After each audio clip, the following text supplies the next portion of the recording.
All right, welcome back. Joining us now, the host of the One True Nation podcast. You can catch him every Friday, anywhere you get your podcasts. JP Raider here for the first time. How you doing, JP? Very good, guys. Thanks for having me. So I love it when there's slow news weeks in football because you get minor stories that turn huge. And the one giant Raider story this week was Derek Carr saying that he wouldn't play anywhere else if he got traded or released, or he wouldn't play football anywhere else. He said he's going down with the ship. I'm going to be a Raider. This is what I want to be. This is what I want to do. I'm going to take this crew to the promised land and nowhere else. JP, your thoughts on those comments? You know, you hear Derek Carr say these kind of things, and you wonder, you know, is he just trying to say the right thing? Is he just trying to, you know, be nice and kiss up to Raider Nation? But yeah, I tend to believe this one. I really do. I feel like he really means that he doesn't want to. This isn't the first time he said something like this. He's said this over the past 3-4 years. I've heard something similar to this from him. He's not going to play anywhere else. So I tend to believe him. I do. Yeah, I'm looking from the perspective of there's no wrong thing for Carr to do. If he heals out on us and is like, no, man, I'm the top 10 quarterback. I have look at my stats, this and that, blah, blah, blah. You can't argue with it come contract time. If he says, you know what, I'm a Raider for life, like Jon Gruden wants, you do want to be a Raider. He's going to be the one he's negotiating with, you know, and all for all intents and purposes. I mean, that's right up Jon Gruden's alley. What do you think about that? No, that's definitely true. It's definitely playing. It's going to help him in any contract talks that he has for sure to try and say, I want to be a Raider throughout. I guess with his contract, he could prove it, right? I mean, he got paid once. He was the highest paid for like a week and a half, whatever 45 minutes or something, something like that. So, I mean, he got his money the first time. So if he really wants to be part of Raider Nation, maybe he takes a little bit less, let the team build up around him. You know, we'll see. He can prove it with a contract. There we go. Do a little Darren Waller contract. Just a little extra for the defense.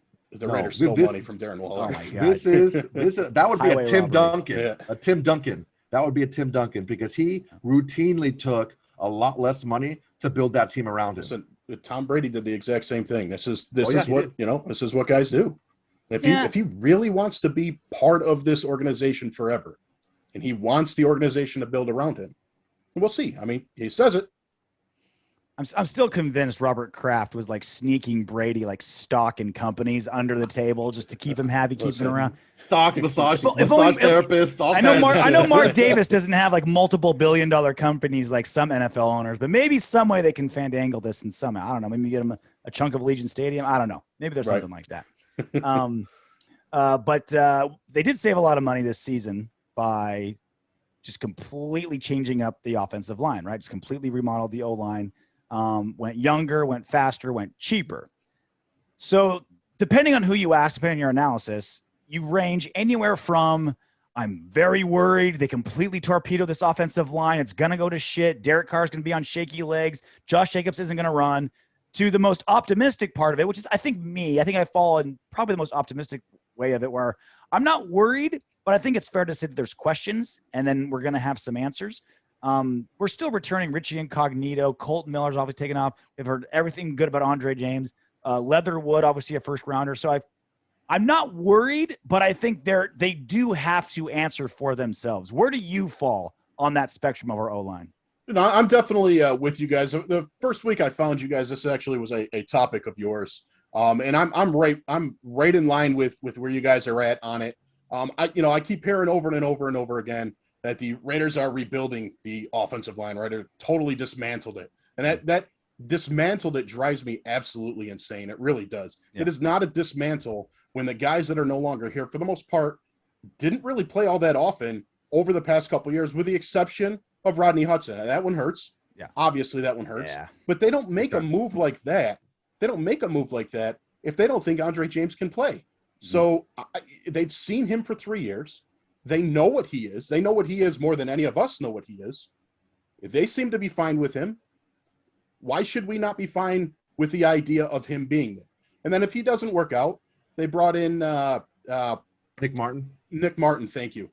They brought in Nick Martin, so he's our baseline, right? Nick Martin's a good pass blocker. He can get the job done if needed. I hope he doesn't need to. I hope he was Andre ranked James, above average. He was ranked above average. So he's all right. I hope Andre James takes that job, because if Andre James takes that job, you know that he's better than Nick Martin. If he's better than Nick Martin, we're in good shape. Yeah, sounds good. You know, there's a lot of talk too about whether Rodney Hudson wanted to be there or not. And I shut that down. Like, dude, he had a contract. Like, whether he wants to be there, he's not a quarterback. He's not forcing his way out of anywhere. He's going to show up. He's an offensive lineman. He's got to be there. Right. I'm really encouraged by Andre James' game that he played. He did muff a couple of snaps. I think that's more with repetition, but he made the line calls. He made all the calls. He had all the same responsibilities that Hudson had, and that's a really big plus for me as far as offensive line goes. Yeah, with Andre James, the only time that he got to play, right, was his rookie season. He came in as a tackle in college and was thrown into the center position. You know, way a million years ago, I played right tackle, backup center. I know what that's like to be thrown in there and have to do exactly that. Now, granted, not at the same level, obviously, but still, it's higher not. Level. It's played a higher level, JP. Yeah. Well, anyways, Football Space Jam version. Yeah, but it's you know, that's not an easy transition to do for anybody. So it's you can give him a little bit of a break. He's a rookie, and then he's playing out of position, really coming in as a tackle and learning how to play center. And he did all right. I mean, he made some mistakes. He didn't blow obviously. any calls. He didn't blow any Right. blocking scheme calls, which is the most important thing for me, I think. I agree. He did all right. And that was 3 years ago. Yeah. He knows. Plus Tom Cable. Yes. And honestly, Carr, don't forget Carr in this, when you're talking about the offensive line, you watch Derek Carr before every play, right? And he's making the defense show him what they're going to do. And then he adjusts the protection to be able to chip and pick up and help out.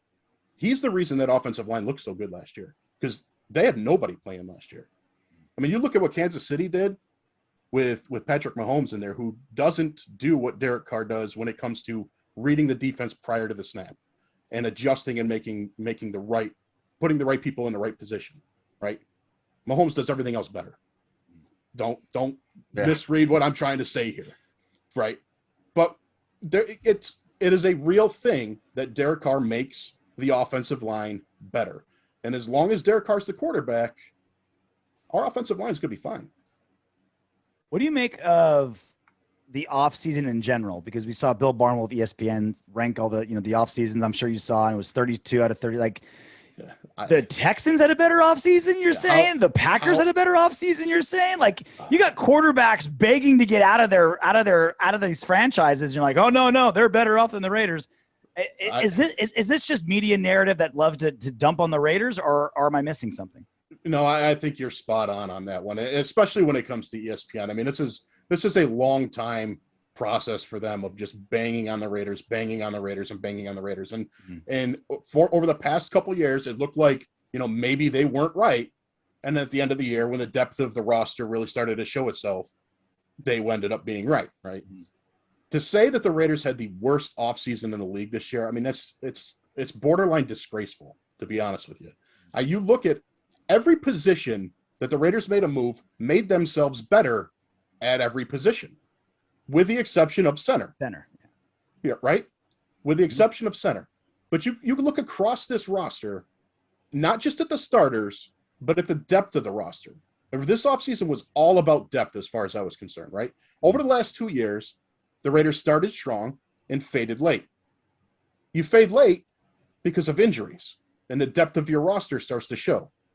They now have someone to play at every position as a backup who could step in and play for the first time since early 2000s.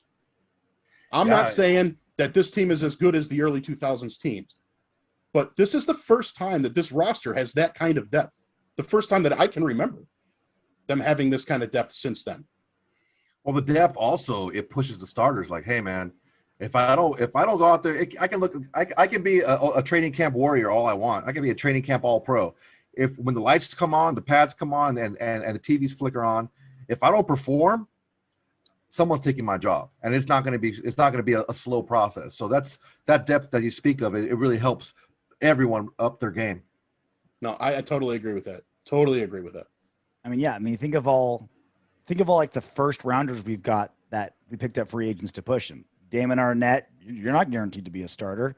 Jonathan Abram, you're not guaranteed to be a starter. Even Leatherwood, like I think it's his job to lose, but for sure, you know, they're keeping these tackles to try to push them, and they're adding dudes like. Well, keep an eye on John Simpson, man. If John Simpson plays well at guard, they're going to move good over to tackle. We got like 8 defensive tackles, right? Like they're pushing. I will say I'm not excited about the idea of Good being a tackle. I think that's part of why PFF's ranking on him last year their rating on him last year was as low as it was, because when he was playing guard, he was as good as anyone else we had. But when they kicked him outside, he was definitely out of position. You could definitely see it on passing plays when they didn't chip on his side. You could definitely see the issues he was having out there. So that scares me a little bit, the idea of Good on the outside, but you know, they got Young back, and Young played banged up all last year.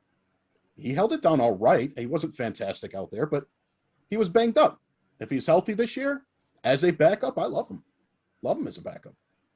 So obviously, you know, the defense has been the major issue for the Raiders for like obviously the last few seasons, but since like the last 20 years, it's been a major issue for the Raiders. And we've been talking about forever, like, that's not just a Paul Guenther problem. Like, they were terrible before Paul Guenther got there. They got worse with Paul Guenther, but they were terrible before that. It's asking a lot of Gus Bradley to turn this into a top 10 defense or even an above average defense. Hell, if they're just slightly below average, I'm shooting fireworks off in my house. Like, that's great. Like, when we were the 20th worst defense in 2016, we went to the playoffs, right? Like, are the ingredients there roster wise for Gus Bradley? Let me ask that question a different way. What is the best this defense can be with the ingredients we have under Gus Bradley? With the ingredients that we have right now, with the upgrades that have been made at the free safety position, with the question marks that are still the slot position in my mind, I was excited about the idea of Casey Hayward possibly kicking inside until I heard that interview of his last week. He wants no part of inside. You can hear that in his voice.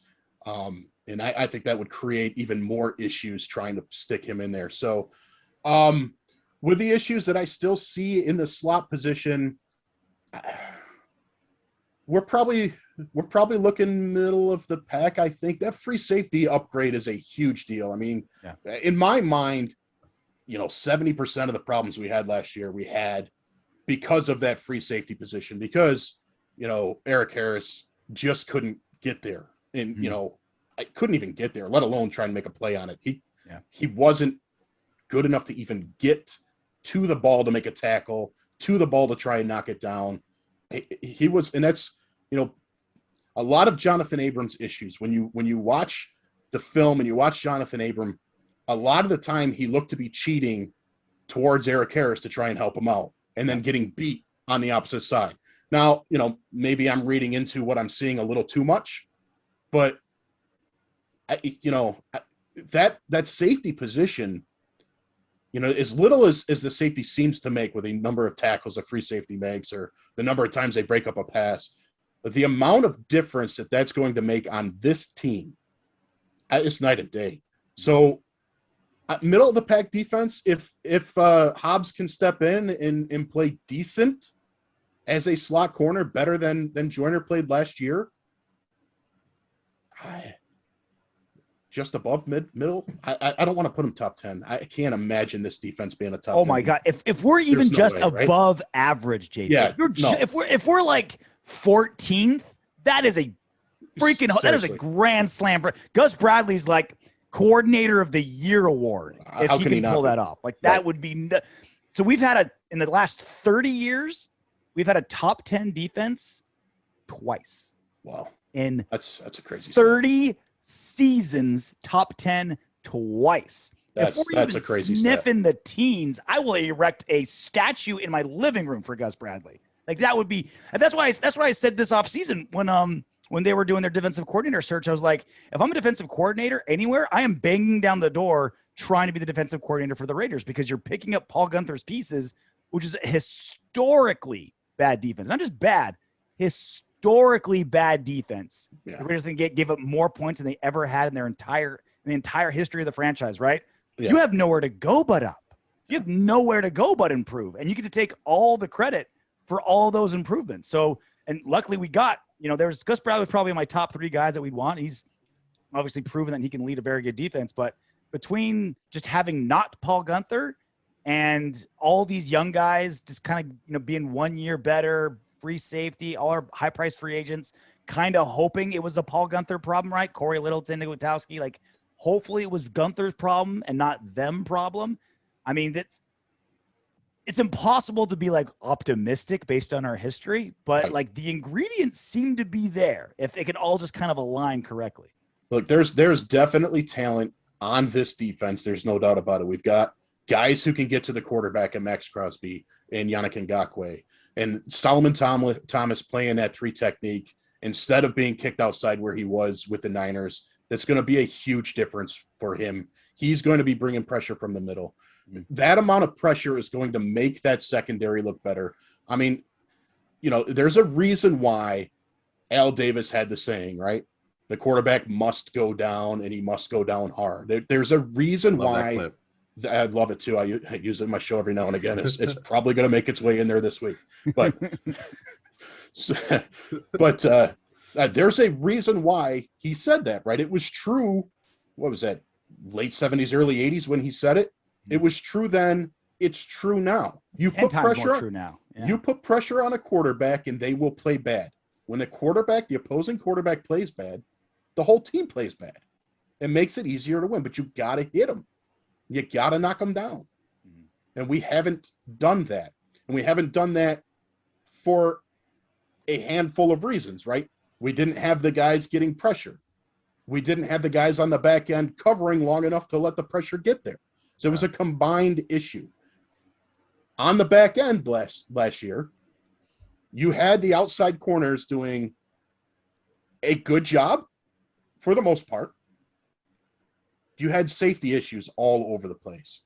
You had slot issues all over the place, right?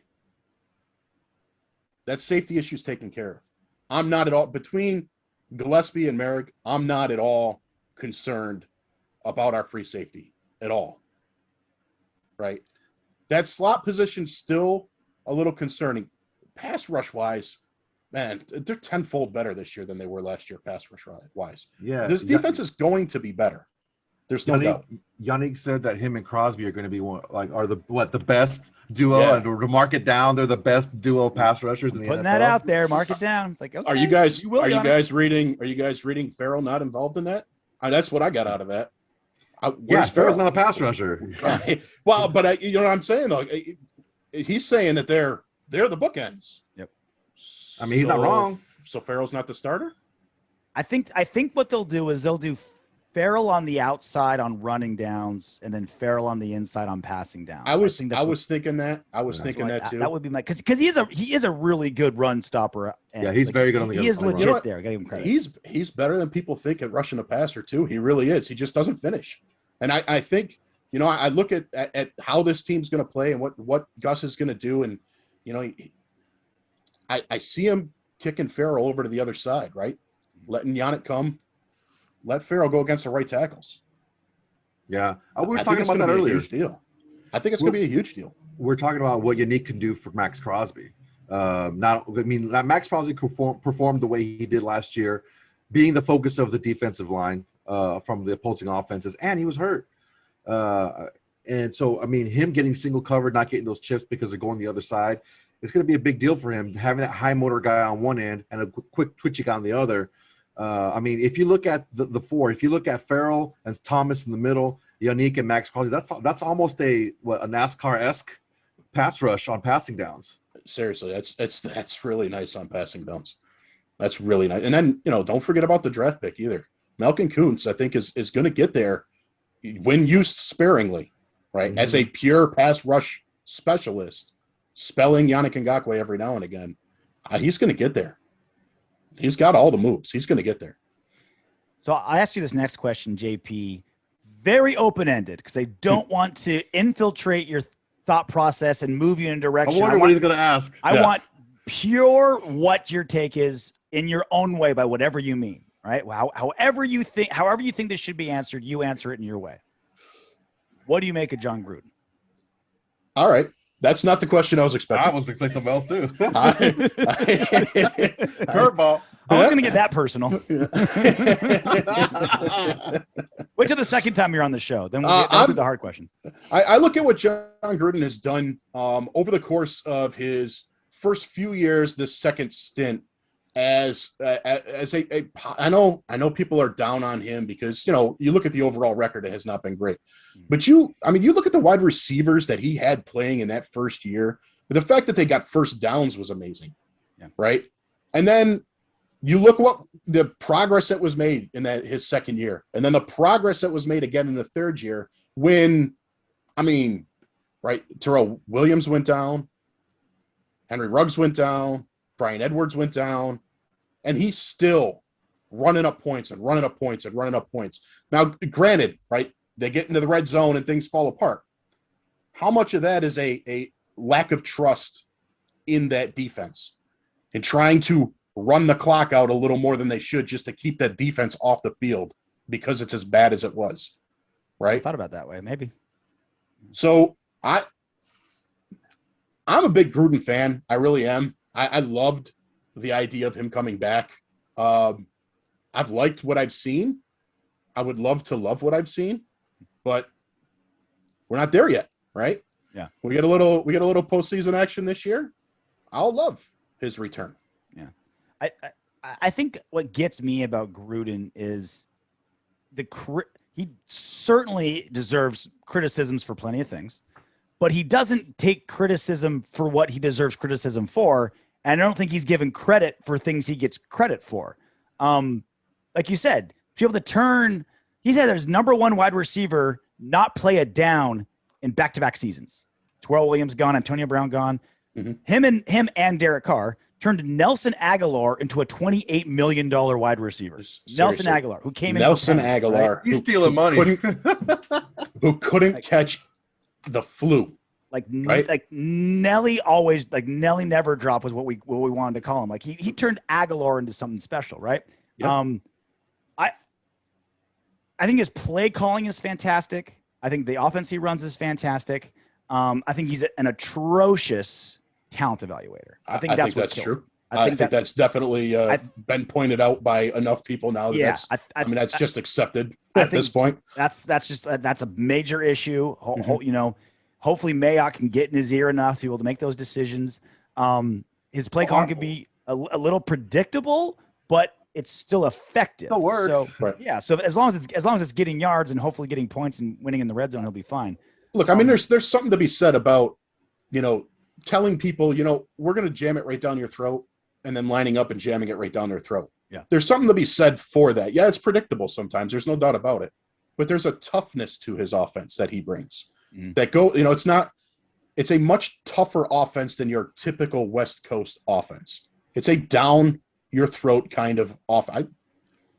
I love it's the perfect Raiders offense because it is. Even though it's a West Coast offense, I've looked at a lot of film, there's deep shots built into almost every single play. So if you slip up just a little bit and Carr sees it, that ball's going.